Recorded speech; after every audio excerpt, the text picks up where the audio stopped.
Hello, ladies and gentlemen, and welcome back to the NLC Division 2. My name is Alexandre Maya. I have the pleasure to be casting once again, now this time from afar, with Jamada. Welcome.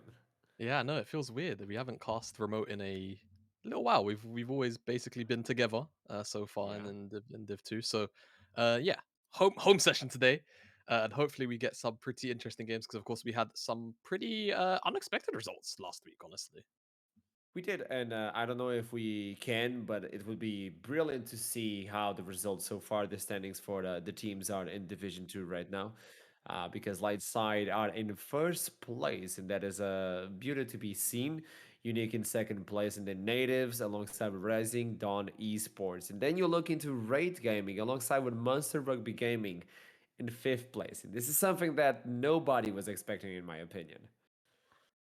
Yeah, I mean, everyone was probably expecting like unique natives, Rising Dawn, Munster like starting off 2-2.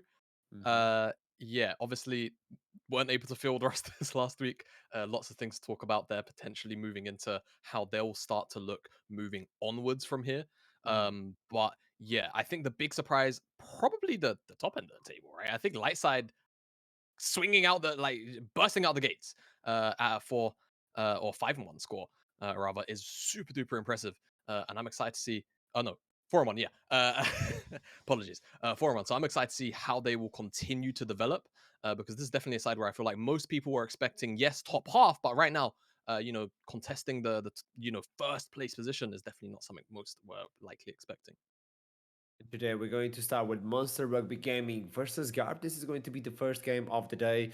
To remind you guys that we had some Q&A on Instagram, and today I think we have the opportunity to show that Q&A. So be aware that you should follow NLC at every single social media. You go on Instagram, you go on Twitter. We have a lot of things going on there, so you can be part of the community and be part of the broadcast as well. For Division 2, we usually have NLC at home. It's a way of showing where you're looking, like where you're watching as well, who you're cheering for, what composition would you prefer to have in terms of teams. For Division Two is more about meeting the players, and this is really good for the really good insight because we know there's a lot of good content and quality on the players of NLC Division Two. We've seen them rise to the occasion and even rise to Division One right now, like Merbs just styling on those kids, as Goldberg used to say. So it's a good way to meet these players. Yeah, no, and Division 2 is filled with personalities. It's to the brim. Oh It's yeah. it's just how it typically tends to be. Division 1, yes, does have, some personalities, but it feels like almost every single player that we have here in Division 2 has a very strong character to them. And that's what makes it, very insane to cover this league. So get involved with the social channels and ensure that you are keeping up to date there. But Archer, how are you feeling about today's games? I mean, I'm looking into Light Side versus Lucent. This is going to be interesting. Lucent is not a team that I'm taking away, even though they're a ninth spot right now. I do believe they have something to show yet, so it's going to be interesting, in my opinion, to see how they're going to do it. Unique versus Right is also going to be interesting, in my opinion. But what about you? What is catching your eye during Uh, this day? I think to me, seeing Unique finally drop a game, I want to see Mm. how they can bounce back from the result itself into a rate side who has definitely been looking for a little bit of consistency, but still looking towards the stronger end of things. Aside from that as well, I think Rising Dawn natives, right? I think Rising Dawn Oh. have definitely kind of proven to us that they are and they are very capable of playing strong League of Legends. But on the opposite side for natives, high expectations haven't quite been met so far. Yes, things like the patch being really weird. The same kind of things we've been talking about with the Division One teams in terms of hey, these guys need time to adapt. It seemed like that was that was the case at the very start of the split. Now we're starting to get further and further in. We need to start to see some level of consistency because natives aren't looking like that strong, uh, you know, spring side that we saw that continually improved as time went on. Right now, we're still seeing kind of inconsistent performances, so we need to see even if they end up losing a convincing start to the game at the very least. And even though it's the beginning of the split, we do have two teams fighting from the third seed. So that is going to be interesting to see who's going to be kicked out of that one. And there you go. The standings as we see Light Side 4-1, Flung as well with 4-1 at this point. But there's a match there where Light Side took away that loss versus Flung. Yeah, so that is why Lightside currently sit Hmm. first, but we are here in two picks and bans. Munster versus Guarp. Munster with a much different looking roster than what we saw them with in week one, of course. I beg your pardon. So let's see how they end up adapting and how things start to look. Secure and Harbo, the only remaining members from the original starting roster, Shkao, Ruvilis, and Dokai, stepping into the feet, into the shoes rather, of Hmm. some very, very entertaining players who will no longer be with us. But moving forward, they will open up with the Swain ban. Of course, Swain, this patch, very strong. It seems like teams also in the NLC have Division 1 have finally caught onto that. And we will start to see it moved away probably a lot more consistently than what we were originally seeing on 12-10 and now, of course, 11. Guap will return with the Lulu ban, of course. Things like that. Very, very powerful. The enchanters. We know the ins and outs about what's going to be left open. Not only that, they're going to take the UD alongside the Lulu. Lulu is like disarming a little bit more than just the Lulu itself. You takes away the Twitch, unless you bring in the Yumi, that is a champion that has been rising a little bit, specifically in Division 1. I can say that I'm happy with that one, but it's reality and we have to adapt to that. And are we on 12.11? I think we're on Yes, 12.11, right? Okay, we so are. We are on 12-11. So the other few big pick picks then. rise, yeah. Yeah, Where's Zeri? Zeri. Zeri. Yeah, Yeah. Zeri's the big one. Will Guap ban it away? Will Munster ban it away? Will we see a Yumi takeaway on either side, right? Because right now, if Guap leave, one of those up, or at the very least, if they leave both of them up, they can kind of trade between the two and that way split up the pairing. But also, you have to think about Nami Lucian also available. So even if they do or left it up and the Zeri gets first pick, they could go into Nami Lucian. They're going to opt to remove away that Zeri either way, and Munster will pick up the Yumi as the first pick. But now Guap, if they so want to, Nami Lucian, it's there on the table. It's still very, very potent on 12-11, and definitely a Yumi lane you could look to punish very, very hard. A lot of Yumi's pairings don't have the strongest laning phases themselves either, and you could almost immediately guarantee yourself bottom side priority from the jump. It could even be a little bit naughty, and I was looking, okay, maybe you want to bring the Ezreal to play safe, you still don't know the AD carry, but I was thinking about Lucian and then going straight up for the Talia. Talia is still available. We've Yeah. seen Talia completely banned away in first division, but it seems like they're going to disregard this pick on Division 2. It's a matter of play style. Division 2 is a little bit more bloody, but Garp is looking for something more different. By the way, Gragas has been changed a lot on this new patch. It is Yes. cheaper than Bami Cinder. The E is also better on Gragas, so this is an amazing jungler. Yeah, Gragas just got the best buff he could have asked for. I'm still expecting we see him in the top lane, but of course, still a lot of Hmm. flexibility there. So we'll have to see what exactly Guap want to do with it. But Gragas on the top side, most likely, yes, still flexibility towards the jungle. Also, that Ezreal 4 Nuggets. So if Munster want to, they can kind of get away with a lot of scaling picks here. They could even realistically go for the Twitch. I don't think there's Mhm. anything stopping them right now. The Ezreal lane phase can't really stand up to it. You then get free scaling on the bottom side, a free lane matchup in the early stages. And there's not really much that as the Ezreal lane you can do, but instead they are going to opt towards what seems to be a mid lane pick. Of course, hovering the Azir for now, that will get locked in. So now Guap have two options: you match the support pick, or you match you match the support pick, or you match the mid lane pick. You do have the Gragas there. Yasuo being hovered would be cool, and it would probably solidify Gragas in the jungle. But again, you would then risk having a support pool pinch it out. But when you have the Ezreal there, you probably don't care so much. We'll see what the options are. So you're going to play more for the mid lane or for the top if you pick it, that Yasuo wins. So they want to disregard that one. And they pick one that brings a lot of damage, and specifically because you're playing Yumi. So either Yumi steps out of the target and she's the one being hooked, or it's going to be a 2-for-1 for the price of only one. So that is a good deal coming in for Fred. Yeah, not so bad for Fred Spaghetti. So now at this point, I expect Guap to just ban away some of the more favorable pairings of Yumi. Misfortune definitely comes to mind. And again, probably the Lucian is the second one after that, unless they really feel like it's not going to get locked in. But I feel like you have the opportunity to do it. You could even, dare I say, just go Senna just for the sake of having Senna and Azir on the same draft. Senna Yumi as a pairing, not exactly the best, but still a lot of utility can come out of that bottom lane, and you're always going to have consistent damage from the Azir regardless.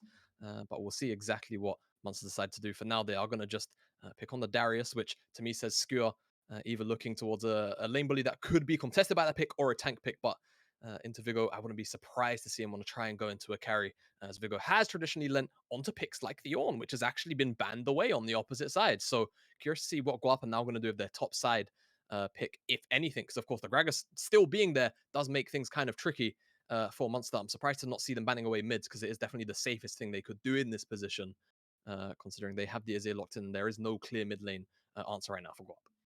And they do have Gragas and Ezreal, which is kind of a mix. So in terms of AD, it's mostly the Pike right now. They need to bring something else. They open up the equation, but they have to take into consideration that Azir ultimate. If you want to bring the Yasuo, you cannot dash through that one. You're not that sly, by the way. Also, another thing that I'm looking into the side of Monster Rugby Gaming, this seems like an X7 composition all around. This is like, okay, you got the Azir almost baiting me in on that one. I would love to see it, but Yone, it's on your side. This is something that you love, and if specifically they pick Delusion, it's all on you, man. Yeah, and this is the thing, right? The Yone lane for Azir, moderately miserable. It's kind of hard to poke him out. You can get priority, yes, but eventually there's going to come a point where after maybe 2 or 3 bases, he gets the B Greaves, he gets some life still under his kit, and then all of a sudden he can just clear the waves. In some instances, just outright take priority or always threaten, all in potential to chunk you out. Or of course, if Gragas shows up, it's just really free setup to interrupt the dash, the ultimate as well, to try and shove both those carries back. And like we called out, the Lucian didn't get banned away. It's one of the more favorable pairings that was still up and available. Guap actively made the choice to not ban that away, banned away the Gnar, and not the Gnar, banned away the Ornn instead, now hovering the Gnar to try and round out a strong team fighting comp, and they will do just that. And now I'm expecting to see Galen's jungler, right? But like you kind of called out at the start of the draft, Gragas, flexible, and the fact that they have Yone in the mid lane. It seems like they want to have the sort of AD AP mid jungle, so they're gonna flex the Gragas into the jungle, move and move towards Vigo's pick, which will be the Malphite, which of course kind of an irritating lane for Gnar. Can't really poke him out as hard as he can once you sort of get past that level 4 mark. The Qmax of Comet can make things kind of difficult to stand up to that Gnar in stand up to the Malphite rather in lane. And of course, in general, towards the team fights, you've got a lot of wombo combo potential. Malphite ultimate into Yone, into Pike. There's a lot of team fight threat there. But on the opposite side, Munster, not particularly slacking either. Naro, Azir ultimate as well. Even Yumi's ultimate. And some of the reset potential, definitely very possible on both sides when you look at the Viego as well. So Muscle Rugby Gaming have a pretty solid composition. We've seen Viego more and more often, even though it seems like he was unfavorable now with a 12.11, but people are still accustomed to this champion.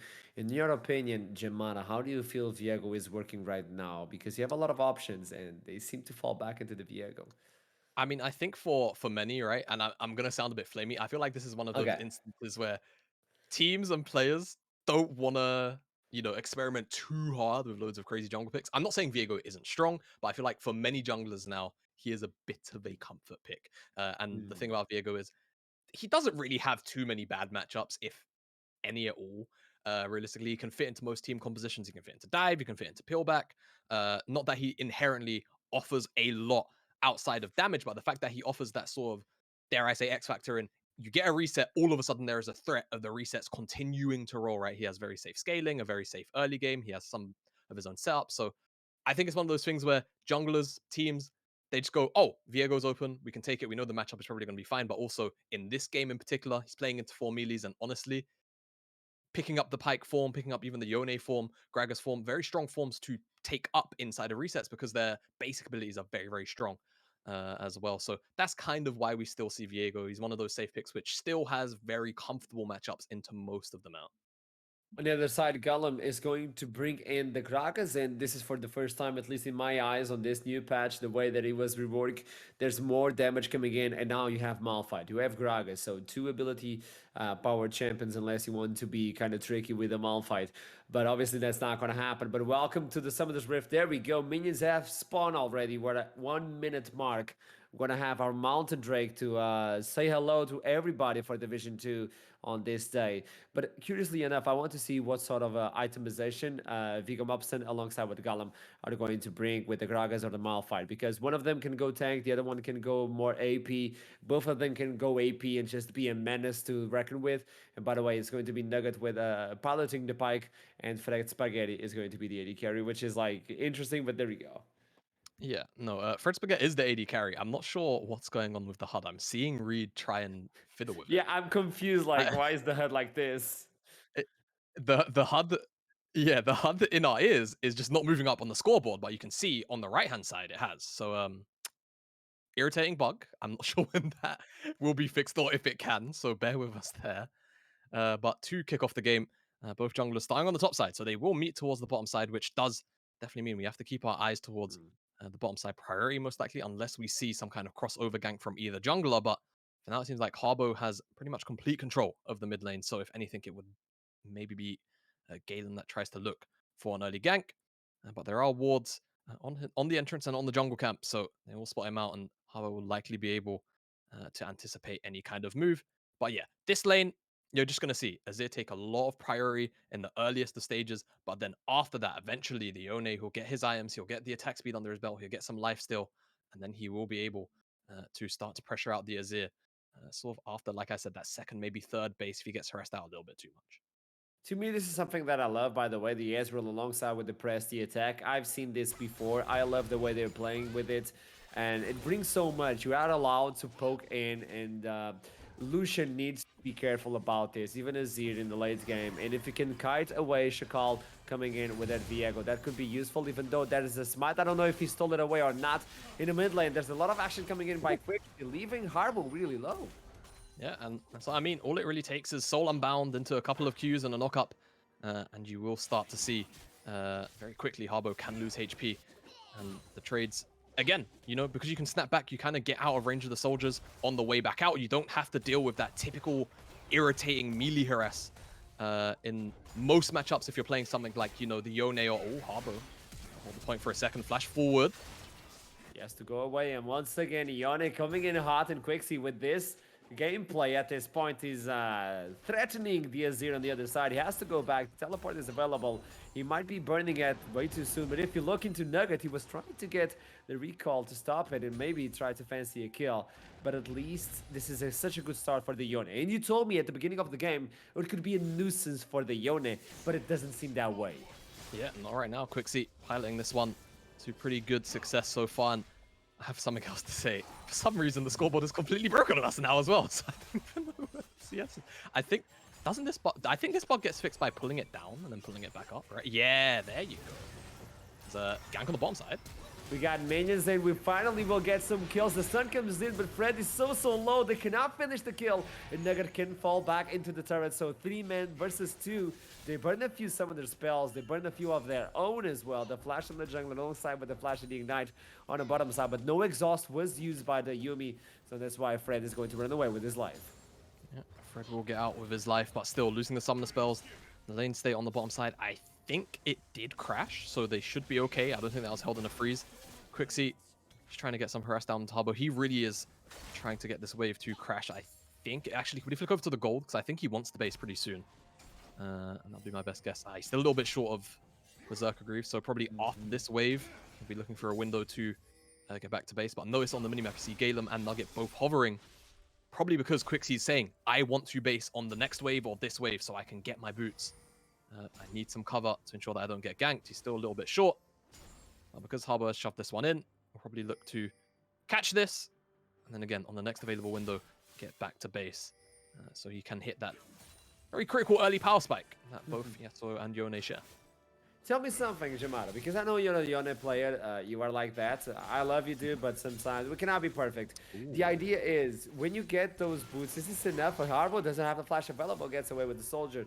But when you have the boots, is that when the matchup goes in favor of Yone? Because it's already going in favor of Yone, and I think he has the Zerker Greaves right now.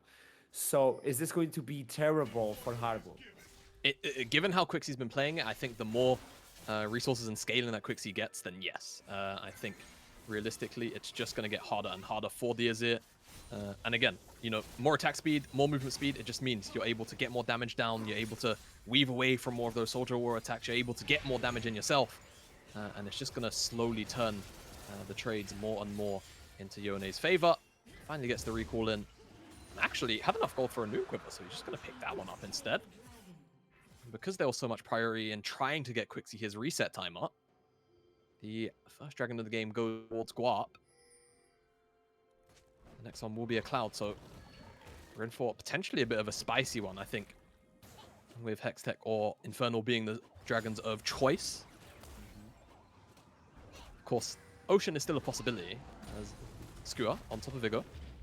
Just wants to be a nuisance. He has the ultimate available. The cooldown is really small, but Viggo Mepson is comfortable already with the Bami Cinder. This is something we talked about previously, and even where we were discussing the new patch, the idea that the Bami Cinder is 100 gold cheaper is going to open up a lot of tanks into the top side.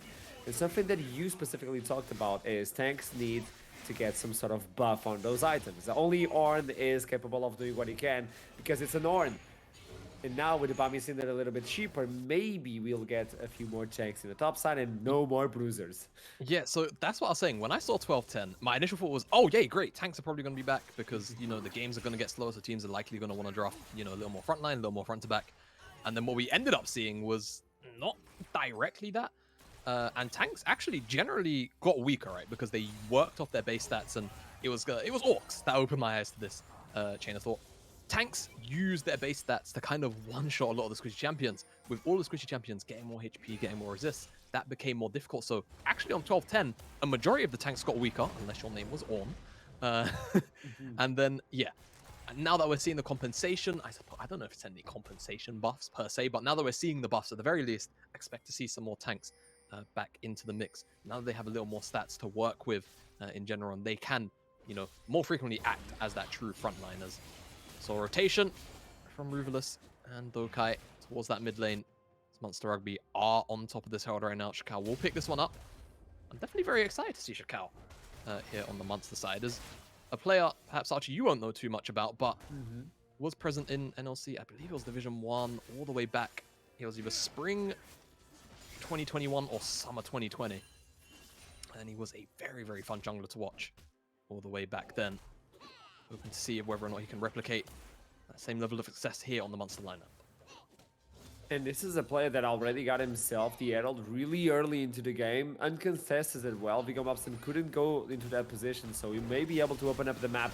Meanwhile, Quickseed is looking to try and open up the bird, trying to get some sort of fried chicken really early into this game. 9 minutes in, and Harbu has not been having a lot of fun on that mid lane, even though he was able to farm. Look at Gragas coming in with the belly, goes in with an explosive cut as well. Oh, the soldiers bring Nugget into the midst of the fight, and the first blood has been spoiled in favor of Munster Rugby Gaming. And it comes, you meet your fate.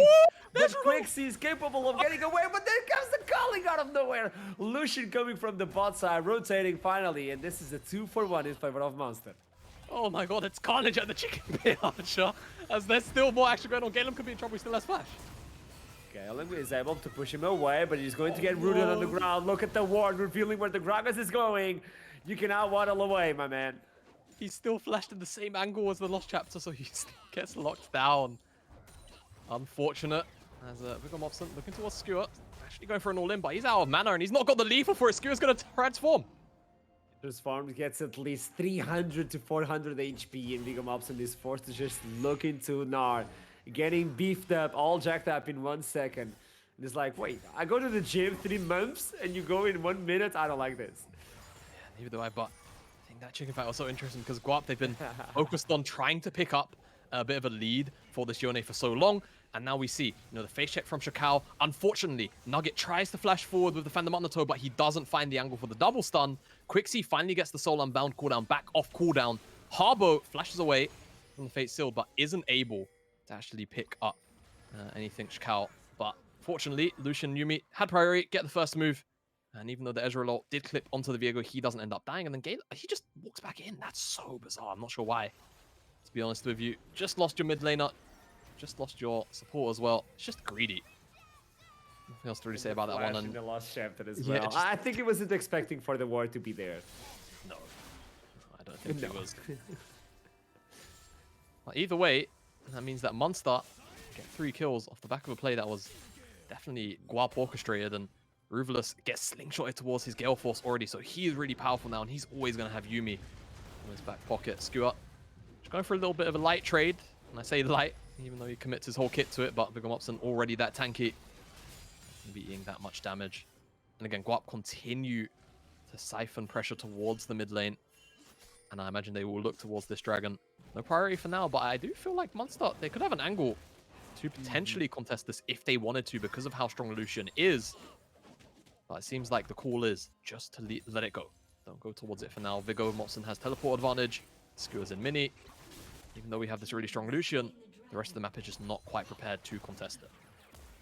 Really good line of vision coming in from that Dragon Pit, and there's not much that Lucian can do, even though he's the only one so far with that mythic item after that little fight. He has a bounty on his head, so if Fred Spaghetti or even Nugget is capable of doing something, that would provide with Guarp some sort of lead. A team that came from Division 2, Division 3 were capable of, on the relegations, to step up and join Division 2. They want more than what they have right now, but they need to start fighting this off, and they need to start off with Munster Rugby Gaming, as Harbo is now kind of locked in, is in a jail, and is going to meet his fate in the end. It's going to be Nugget sharing the goal between everybody.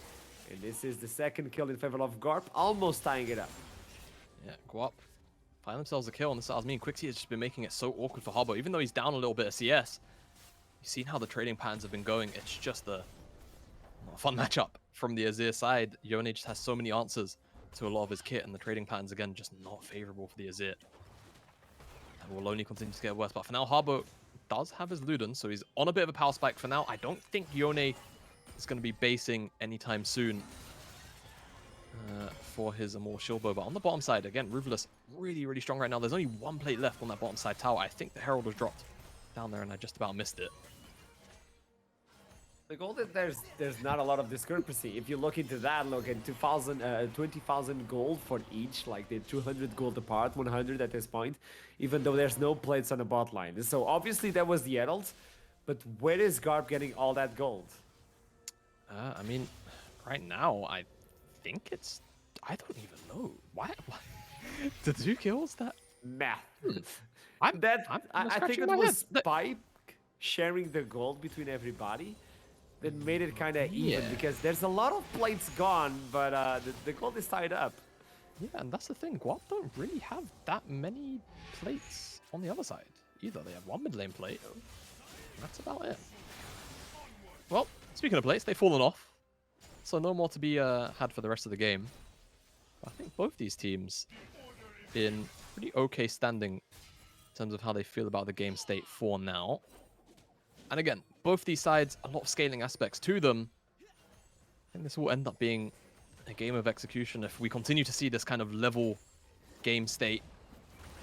And because we got a Cloud Dragon, oh no, rather, it's a Hex Dragon, Munster are eventually going to have to contest that. Because if Guarp do pick that up, that is going to be a huge combat bonus. A lot of these champions can proc it very quickly. The Soul itself. As Munster, they are going to look towards the second Herald, and they will probably pick it up because Guarp can see invested all their resources towards the bottom side. As Galem looking to steal away this red buff. Has Smite, should be pretty easy pickings. We'll actually look towards Skewer. It's not a pick on the red buff, he wants more than that. Blast Cone is going to save him if he needs to. So he's going to lose nothing, just his life in the process, at least a little bit of HP, which allows at the moment the bot lane from Guarp to pressure on the T2. And through 3 members, I think this is a possibility to just take in the turret. Fate Steel is available. There's 2v1, but we know the Yone players. So I'm talking about Yujimat as well. They're an aggressive guy. So that could be an all-in in favor of Yone, but he's going to stay idle. Meanwhile, it's going to be the unstoppable force being used on Lucian. He doesn't lose his life, not even his flash, just only the heal from Dokai. As in the mid lane, it's going to be opened by this Herald coming in favor of Munster Rugby Gaming. Yeah, they will pick that one up. Quixie not able to quite 1v2 yet. If he had the shield bar, maybe you can think about it, but Shikao actually opted into the Triforce, so he's going to deal a lot of extra damage compared to that Sunderer build. A little more burst than you would perhaps be expecting from Viego, but picking out that mid lane tower can definitely be big, because now you can catch the waves up high, you can rotate into the river a little bit faster if you're the first to the punch on the wave itself. Taking a look towards the items as well. A lot of the mythics are in. I expect Quixie should have his Immortal Shield Bow, so he will be at parry, iron parry with Harbo. But look at Fred Spaghetti. He's already got that Essence Reaver on top of that Mana Mune. Ruthless potentially caught out. I don't think he was caught out. He just juked everybody. Shakal is in the middle of the fight as well. Oh, Golem is no. going to use the Zonia's at this moment. He's going to go down nonetheless. Spaghetti wants to arcane shift away. The flash is used as well, but your heart is broken as the double kill comes in clean in favor of the jungle that was in the past on NLC, comes into the present and wants to make his own future. Yeah, and this is the thing, Guarp, they're making this play, but they haven't got vision set up. The teleports come down first from Munster. The first move is there from them. And not only that, Quixie's just not there. It's a 4v5. Looking at that. Just not a favorable play at the end of the day. I understand trying to make that pick onto Lucian, but he's got his own dash and he's also got the Gale Force, gets out of it with his life. And now Munster, they'll pick up the Dragon. And they will stop that soul stack. And that's a lot of pressure lost for Guarp. It's not just about the kills they just lost now. It's about the additional 5 minutes that they're going to have to wait if they even have a chance of making it to soul. Ezreal coming in with 2 items. No mythic yet. This is the itemization we've seen lately for the Ezreal. But as soon as he's capable of gaining his mythic, I don't know if he's going for the Dust Blade. We've seen that in the past as well to get a lot of ability A's. But here comes Fate Seal, goes for the Shakal. But Shakal is the Yumi on the back and she's just healing him, keeping him alive. And Viego is comfortable. Well, the Valiance is also powerful, so you cannot face check then Lucian. He's going to take half of your HP in 1 second. It's not even a pike. It seems like the powerness of Guarp is slowly fading away, even though they need to be scaling into the late game. Yeah, no, I mean, again, I feel like both these sides have a lot of scaling aspects to them, and as we're only really, you know, a little over 2,000 gold between these two teams, it's not really a monumental difference to a point where I'd say, yeah, Munster are just going to hit their power spikes first. So much farther ahead of Guarp, they're just not going to have really much of a leg to stand on. I think right now, Guarp is still okay with Fred Spaghetti getting towards that 2-item spike. And then, of course, eventually relying on Quixie, and it seems like Galen is going AP, so he's going to have a lot of burst threat onto the carries of Munster as well. So kind of I like the idea of ability haste on the Gragas, but that item is something that I really don't enjoy. Here comes the shuffle from the Emperor. The Sands are building a castle, but here comes the Golem with all that EP. And doesn't matter because Quixie is capable of surviving, but no, he's not. At the final touch, he wants to go and seal his soul, but as soon as he sees a third man, he has to go back. And Shakal just shining on his first game. Well, Shakal doing a pretty good job here. 3-2 on the Viego. They found the cat, though. And there's a teleport coming in, which I feel like Guarp can maybe commit to, but it's Skewer who's almost a Mega Knot. Mega Knot is available. Here comes Revelis. Is going to get bone screwed into the middle of that fight. Gets the unstoppable force. There's nothing the Lucian can do. The flash is burned, but his life is burned in the process as well. Finally, Harbo comes in and is going to be Gallim getting stuck against the wall. Nothing he can do in the process. Going to be a 3v2. But here comes the assassination. Shakal eventually goes down, but the reset city is not available at this moment. And this is a lonely and sad Pike that is going to be slowed down, brought down into the ground. Yeah, shutdown goes over to Skewer. 200 additional gold for that kill, and oh, I was kind of scared for both sides there. Shakal was going on a bit of a rampage with the resets, but Nugget also had that death from below primed already. Didn't quite find it onto Shakal. I'm really curious to know how close he was to finding the execute outright. But either way, still managed to close the gap, pick him up, but starts with Quixie getting found out on the side lane here. Great Heartbreaker to actually go over that dash forward from Galen, avoid the stun. Then Shakal, as soon as he notices that this is a 3-man affair, not really one to go for the outplay. But yeah, Dokai just not really respecting where the Guarp members could be, gets caught out. And of course, Yumi, very low base HP, so even though she's almost half HP, gets executed by the Pike. And then as we move forward, the fight gets split on 2 fronts. We saw what happened on the bottom side to the Lucian, but what we didn't see was towards the top side where, of course, Skewer was winning out. Shakal had to dash away, take the long way around. From this point, Shakal, I mean, we can't see it on the HUD, but I imagine he had to have been really close to executing Shakal, who was, of course, temporarily piloting that Ezreal, as I believe Ruthless is probably just dead here, death from below.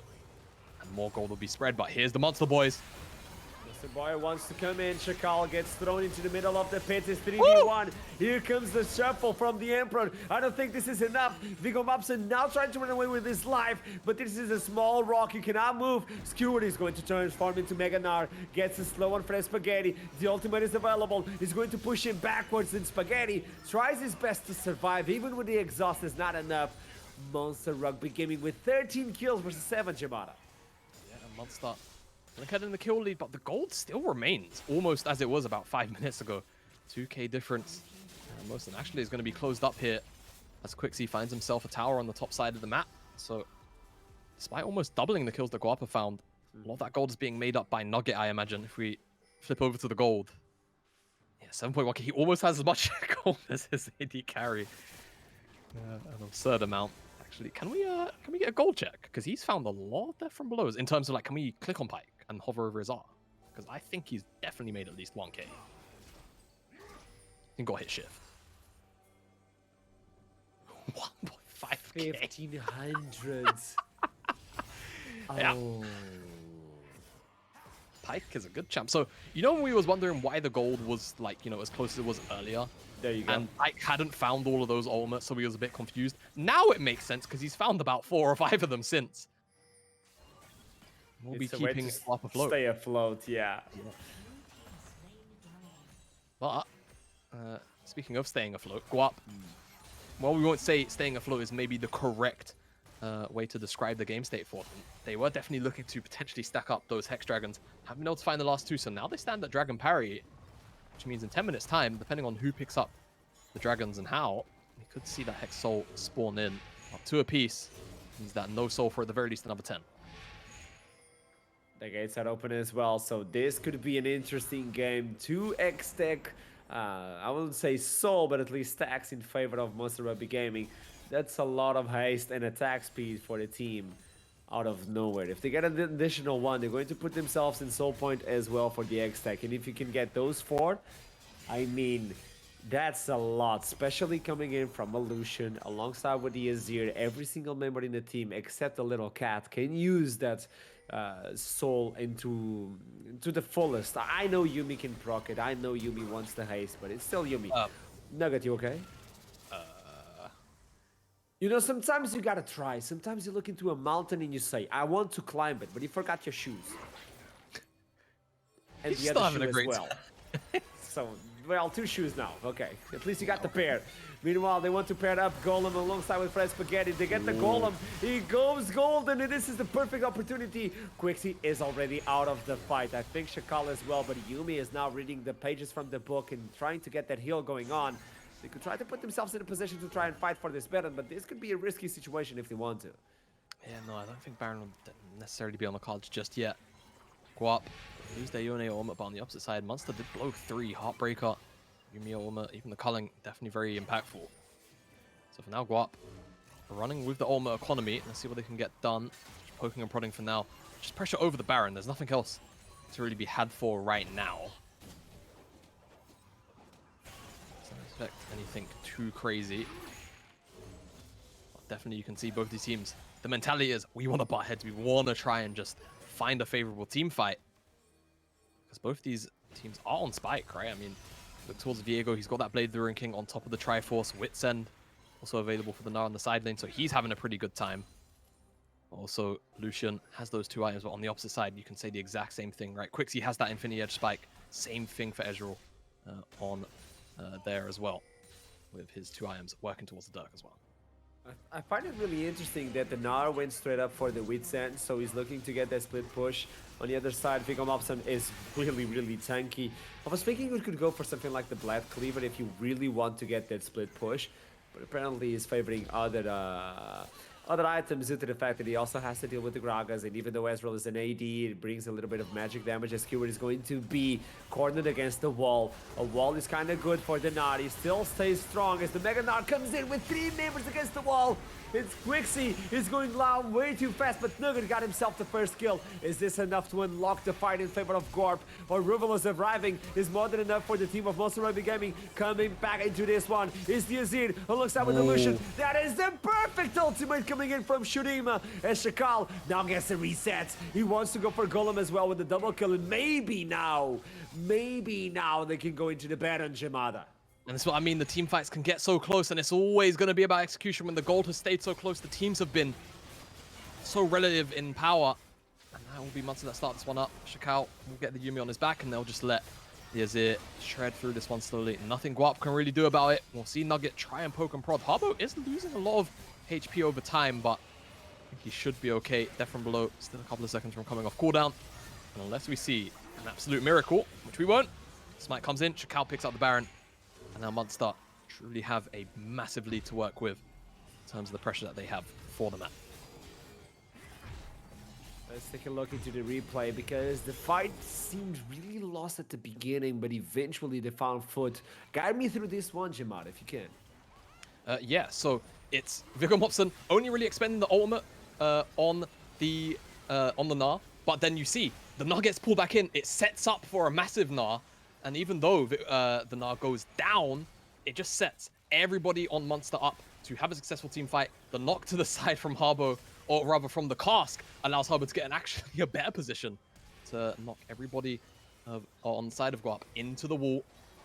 And from that point on, there's just not really much that Munster can do. It's just a bit, I won't say botched execution, but execution just doesn't go in the favor of the Guarp side. Munster just kind of win out, I won't say by sheer luck, but fortune definitely had their favor. As Skewer gets pulled in by the Bone Skewer. But now we'll have the Mega Gnar, and you have to imagine Guarp are just going to step away from this. This is the soul point we were talking about a few minutes earlier. This is going to be 3 souls, 3 points of X tech in favor of Munster Rugby Gaming. That's a lot of ability heist alongside with attack speed. They are now 1 step closer to that burst coming in from the Dragon with the slow as well. And tell me something, I know you are a fan and enjoyer of the Yone alongside with the Yasuo.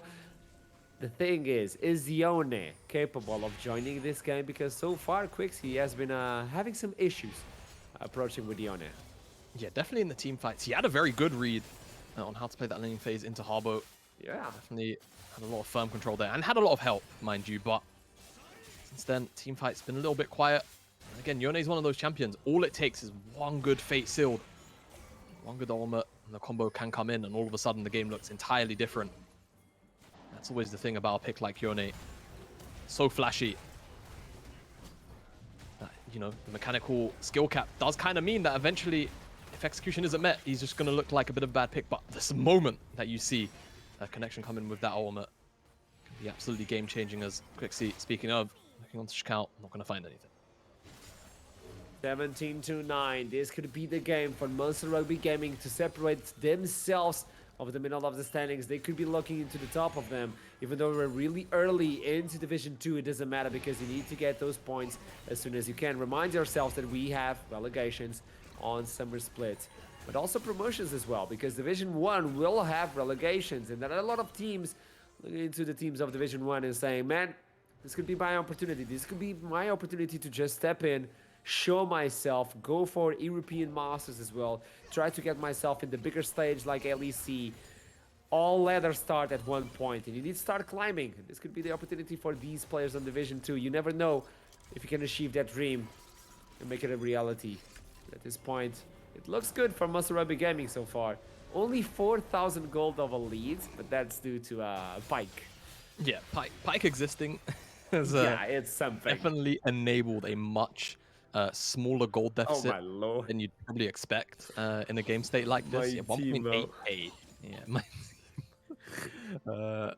so yeah, definitely a bit surprising to see that Munster aren't slightly further ahead in, you know, tangible gold, but again, being made up by the Pike here as Pike I thought was maybe going to be jumped onto by the Munster team, but looks like Reset's coming in for the Lucian. Picks up his 3rd item, Lord Dominic's. And again, Munster in general just looking really, really strong. Have been on their spikes for a little while now. But again, you look towards the other side, Fred Spaghetti picks up the Eclipse. So he's got his Mythic finally. All that extra armor pen is definitely going to go the distance on multiple of these members who have armor in their items, in their inventory rather. You need to deal with the Gnar as well, yeah. Yeah, you need to deal with the Gnar.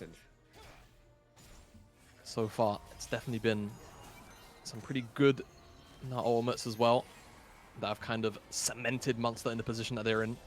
Also towards Harbo, it's been both the solo laners, the only remaining members from the roster split up. It's Guarp.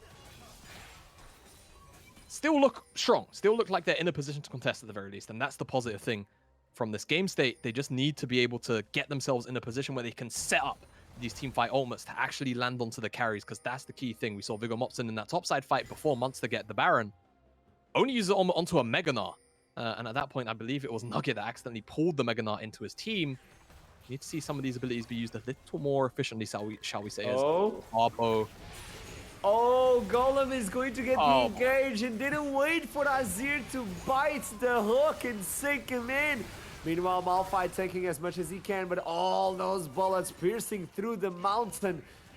I cannot, I don't know what to say, because that was such a good opportunity, but they just let it slide. Yeah, they did just about let it slide. It's kind of unfortunate timing. I think from Galem's POV, he probably hopped the wall as Azir walked into vision. So can't quite fault him there for that one. But yeah, unfortunately, again, we was just talking about it. It's an exemplification of the point. Guarp need to find the key targets with their abilities, and there actually needs to be some form of follow-up on each other. Otherwise, they are just going to lose out. The execution firmly in Munster's favor as Skewer in Mega. Not as well. Golem going way too low. Revelius takes half of damage. Here comes the Fate Seal, but Squirt doesn't get about it. He makes his own faith. Viggo Mopson running away. Meanwhile, the Emperor goes into the backline, and Ezreal is one hit away, but the Zonius is perfect. Fred Spaghetti comes in with a missing shot. It is lovely. Shakal is there to try and get the stun, and he pulls him in. That is not what he wants, as he possesses the soul of his own mate, getting the double. Looking for the triple at this point. It's heartbroken, it is, but in favor of Munster Rugby Gaming, as Guarp goes down, only one man survives. He's going to meet his fate. This Lucian is approaching. Not even there anymore. Reed, thank you for the vision toggle. But Munster, they will pick up this dragon, and honestly, this game just feels like Guarp aren't playing on the same page. That is quite literally it. The ultimates aren't landing onto the high value targets, right? That's the key thing we've seen. Yone ultimate only hit the Mega Gnar. We've seen Viggo Mopson, you know, go for sure Ruthless on occasion, but again, another Gnar ultimate used onto Skewer, who can just gnar you back and just hop away. So it just feels like Guarp not got a good read on the win condition that they need to hit with a team composition like this into Munster. And Munster are just being allowed to play their game. They're able to find these successful team fights because, again, they're just more on the same page, or more aptly, they're just responding to what Guarp are doing, because Guarp are just not using those ultimates efficiently. That is the soul that is so important for Harbu, getting in the race, getting in the attack speed, and also that little slow proc. It's going to help him kite as well with Revelius. Both carries at this point will be comfortable by themselves almost. They have the mobility, they have Yumi as well if they need to. And they have the slow to try and slow down Guarp from getting any sort of lead. The lead has been gone for a long time, and we're looking now into 6,000 gold in favor of Munster Rugby Gaming with additional 10 kills on top of the scoreboard. It's looking grim, it's looking dicey, but there's still one more shot. Baron is up. Let's see if they try to make a play for that. Yeah, we'll see. This could be game ending here for Guarp if they don't find something successful there. Already down the Hexal, Baron would be absolute nightmare to deal with for the next couple of minutes, and I just don't feel like they'll have it in the tank to deal with that many stats. Skewer Mega's out. Just have to kite away Guarp for now. But again, they're just being pushed out of their own jungle, and that's all Munster really need to do. And once they get lane priority again, they can just return to the Baron. But they found Galem potentially. Shakal looking for it. They cannot be allowed to take the jungler like that. He's going to possess his soul as Yumi is going to help him. Body slam is down. He's going to hold on for way too long. Both junglers are down though. As they're trying to look for Quixie. He's now way too... He's past your limits. Oh, he goes on the barrier, but Skewer flashes in to try and chase it away. Quixie separates his body from soul, but it's going to be a permanent change as the Ace almost comes in clean. Nugget is the only survivor, the one that was sharing the gold. Now has to share the burden of trying to survive this place by himself. Yeah, and I imagine Munster just going to close out here. Death time was way too long for Guarp, and definitely a bit of a sad story for them from their point of view, but Munster a triumphant one. Definitely looked a little bit shaky, especially because of all the mid lane plays in the early game. Guarp put down a lot of pressure, but in the end, when it came to the team fights, when it came to the moments that mattered the most, Munster stepped up and Munster reacted more than appropriately, and they will take game number 1 of the day, move up to a 3-2 score. That is the score that they needed. That is the score that is going to allow them to stay afloat in the middle of the standings. A team that was the first at the regular split from spring split, but now they're struggling to survive in the middle of the pack. This is going to leave them some breathing room, I would say.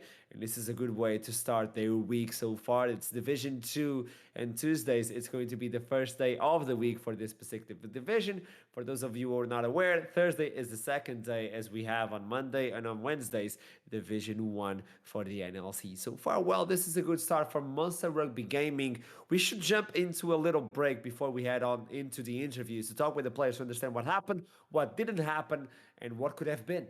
I'll see you soon.